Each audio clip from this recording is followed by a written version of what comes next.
welcome. Today's video is who am I, who are you, who are we? And it's basically helping you to establish who are you. So generally when we talk about people, we'll say, we generalise. So if I say, oh, you remember that guy, Tony the solicitor, because it helps you identify who the person is. Oh, you know that person, the person with the ginger hair, or that person who is laughing all the time. So we generally identify people by either a job, an attribute, something about them, their physical appearance, their behaviours, or their emotions, things like that. And that's good.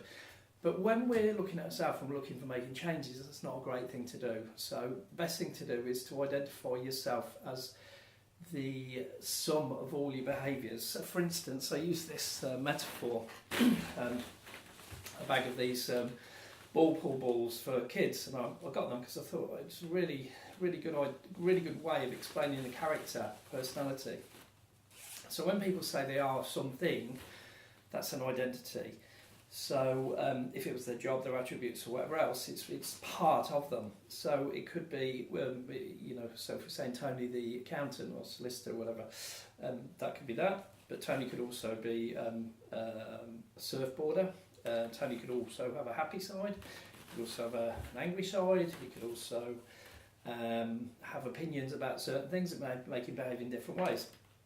So the important thing when making changes to people is we as therapists identify you as the sum of all those parts. Does that make sense? You're not one thing. You're not an overeater. You're not a moody person. You're not this, that and the other. You're a sum of lots and lots of different things. So it's helpful when you're trying to make changes to identify the particular thing that you want to change. So if somebody, say, was overeating, that's one part of them, and we identify that. Also what we need to do is we need to look for a shadow behaviour, a kind of equal and opposite behaviour that is behind it that creates the eating. So normally I find with eating it's emotional eating, so people who overeat, it's driven by another part that feels lonely, feels unloved, feels nobody's paying them any attention and things like that. So, or it could be sadness, things like that. And so, for instance, if I'm working with people with anger, behind the anger, there's going to be a vulnerable part, a person that feels insecure, frightened, vulnerable, things like that.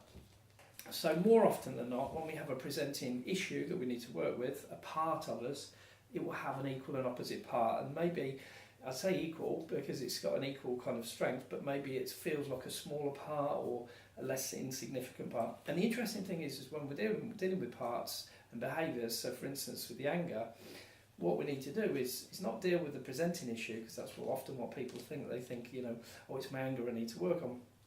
Actually, the anger is a product and a part that's created to protect the individual. So behind that, there'll be a really vulnerable part that's created this kind of angry side to protect it from vulnerability or things like that. So what we need to do is we need to find both parts and then merge them back together.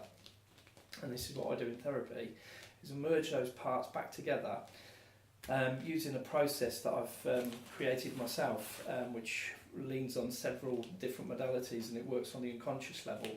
And what it does, and instead of somebody feeling angry or vulnerable, putting the two parts back together, they get all the so in between those black and white behaviours, they get the million shades of grey in between, all the colours of the rainbow. So it allows them, instead of the mind going, do I need to feel vulnerable or do I need to feel angry, it has a spectrum of different ways it can feel and help the person to become more assertive. In the same way, if somebody was overeating or feeling sad, one of the two, instead of feeling sad or overeating, there's a spectrum of different things that person can do.